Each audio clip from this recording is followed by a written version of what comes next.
Good morning बच्चों। आज हम पदार्थों के गुण पढ़ेंगे।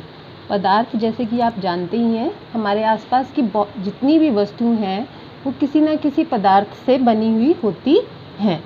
सबसे पहला जो गुण होता है उसमें वो है उसकी दिखावट। अलग अलग पदार्थों में अलग अलग तरह से वो दिखाई देते हमें हैं। जैसे आप यहाँ देख सकते हैं कि अगर ये डब्बा है प्लास्टिक का बना हुआ है तो ये अलग दिख रहा है आपको। ये बेलन लकड़ी का बना हुआ है, इसकी दिखावट अलग है, इसमें कोई चमक नहीं है। लेकिन ये गिलास स्टील का बना हुआ है, ये कई धातुओं का मिश्रण है, इसमें चमक आपको दिखाई दे रही है। इसी प्रकार ये एल्यूमिनियम फॉयल है। एल्यूमिनियम जो है एक धातु है, उसको पीट कर इतना पतला कर दिया जाता है तो इसमें आपको चमक स्पष्ट दिखाई दे रही है। इसी प्रकार सोने की अंगूठी की चमक आपको दिखाई देगी और शुद्ध रूप में लोहे में भी आपको चमक दिखाई देती है। तो वे पदार्थ जिनमें द्युति शब्द का मतलब होता है चमक होती है, उन्हें हम प्रायः क्या कहते हैं? धातु, यानी कि मेटल्स। जैसे लोहा, सोना, एल्यूमिनियम। इसी तरह दूसरा गुण जो है पदार्थों में वो क्या है? उनकी कठोरता। अब कुछ पदार्थ बहुत कठोर हो सकते हैं, जैसे यहाँ पर आप देख सकते हो मेरे हाथ में एक ये बेलन है, ये बहुत कठोर है, लकड़ी से बना हुआ है, कठोर पदार्थ है। ये स्टील से बना हुआ है, ये भी कठोर है, इसको हम दबा रहे हैं तो कुछ नहीं हो रहा है इसको। लेकिन यहाँ पर एक स्पंज है मेरे पास, इसको अगर हम दबा रहे हैं तो ये दब रहा है। इसका मतलब क्या हुआ कि ये कैसा पदार्थ है? कोमल। यहाँ पर परिभाषा भी लिखी है मैंने, वे पदार्थ जिन्हें संपीड़ित का मतलब होता है जिन्हें इस प्रकार से दबाया जा सके, किया जा सकता है, वो कैसे पदार्थ होते हैं? कोमल पदार्थ कहलाते हैं, जैसे स्पंज और रुई। और जो पदार्थ संपीड़ित नहीं किए जा सकते उन्हें हम कैसे पदार्थ कहते हैं? कठोर पदार्थ कहते हैं।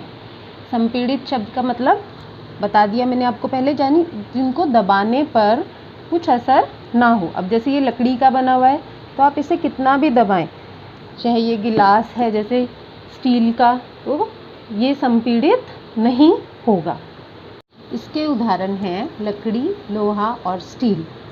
अगला जो गुण हम पढ़ेंगे वो है विलय अथवा अविलय। विलय का मतलब होता है किसी पदार्थ का पूरी तरह से घुल जाना। एक पदार्थ जब दूसरे पदार्थ में घुल जाता है तो हम उसे कहते हैं विलय पदार्थ। जैसे पानी में चीनी अच्छी तरह से घुल जाएगी, नमक घुल जाएगा। आप यहाँ पर देख सकते हो, अगर हम नमक में पानी डालें तो ये पूरी तरह से इसमें घुल जाता है, पूरी तरह से इसमें घुल जाएगा, आपको नीचे कुछ भी पदार्थ दिखाई नहीं देगा। जबकि अविलय पदार्थ कौन से होते हैं? जो पदार्थ जल में पूरी तरह ना घुले, जैसे चौक या तेल।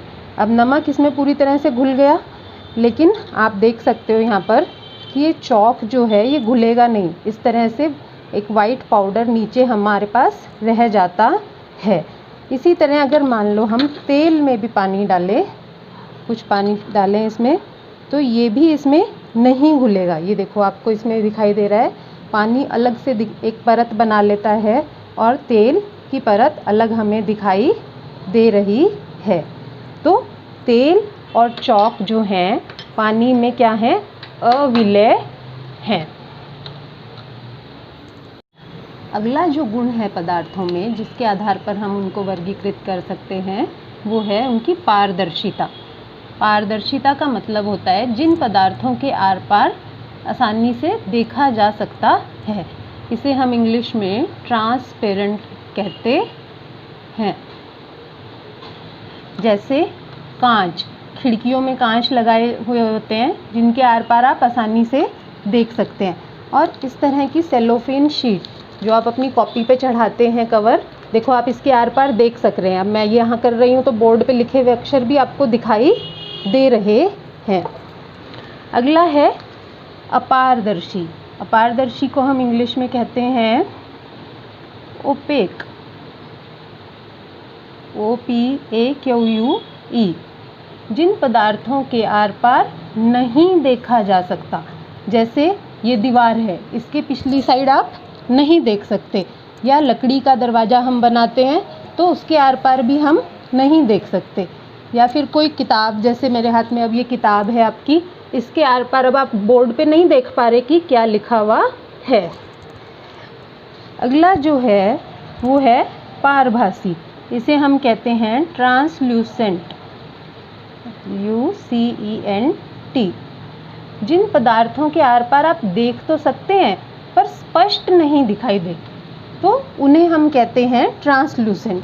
जैसे इस तरह अगर मान लो किसी कागज़ पर तेल का निशान लगा हुआ है, तो ये थोड़ा सा दिखाई दे रहा है हमें, लेकिन पूरी तरह से स्पष्ट दिखाई नहीं देता। इसी तरह का ही दूसरा है बटर पेपर।